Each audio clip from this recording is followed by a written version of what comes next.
बहुत समय पहले की बात है। श्रावस्ती नगरी में एक व्यक्ति रहता था जिसका नाम सुजात था।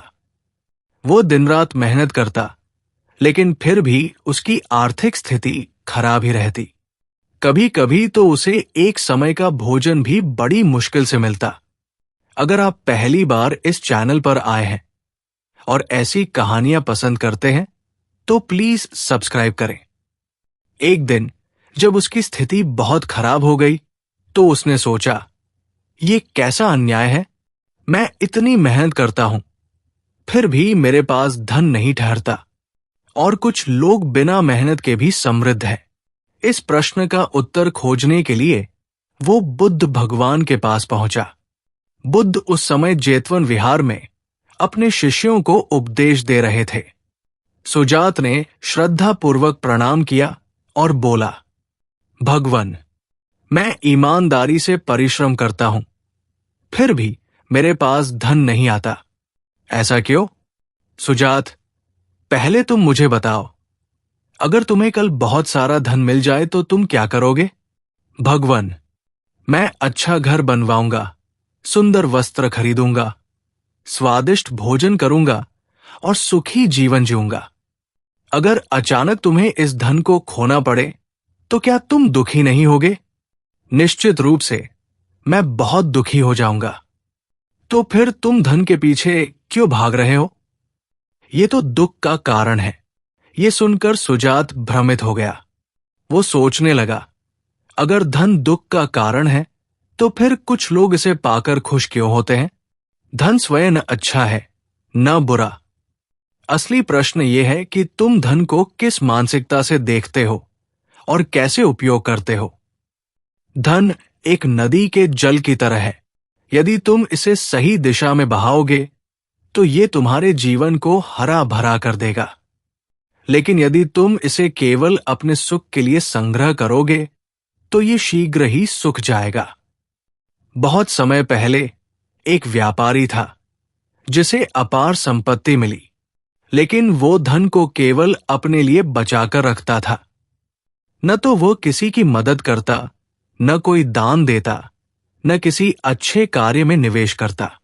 वो केवल संजोकर रखता गया। अंततः एक दिन चोरों ने सारा धन चुरा लिया और वो फिर से निर्धन हो गया। इसलिए धन वही के पास टिकता है जो इसे प्रवाहित करना जानता है। तो मुझे क्या करना चाहिए ताकि मेरे पास धन आए और ठहरे? धन को केवल भौतिक सुख का साधन मत समझो, इसे सेवा और सदुपयोग का माध्यम बनाओ।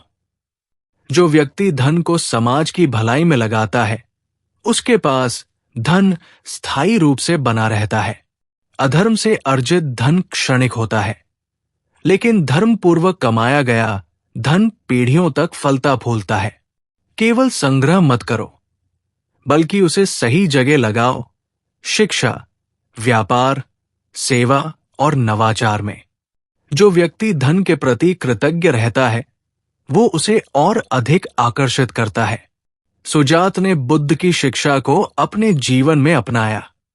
उसने अपनी आमदनी का कुछ भाग जरूरतमंदों की सहायता में लगाना शुरू किया।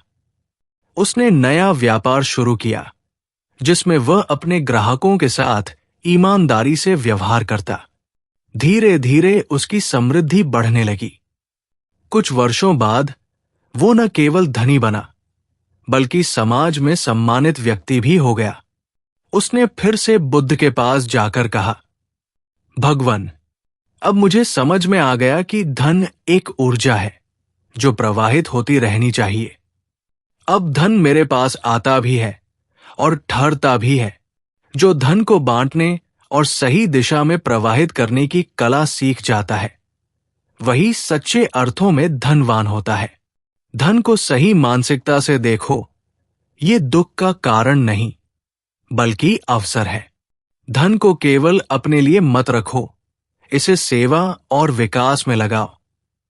सच्ची समृद्धि भीतर से आती है। यदि तुम सही सोच रखोगे तो धन स्वतः ही आएगा। कर्म और आभार का नियम समझो। जो व्यक्ति सही कर्म करता है और कृतज्ञ रहता है, वो सदा संपन्न रहता है। धन केवल उन लोगों के पास आता है जो इसे प्रवाहित करना जानते हैं। अगर आपको मेरी कहानियां पसंद आती है लेकिन आप अब तक सब्सक्राइब नहीं कर रहे, तो प्लीज सपोर्ट करें। आपका एक सब्सक्राइब मुझे और भी बेहतरीन कहानियां बनाने की हिम्मत देगा।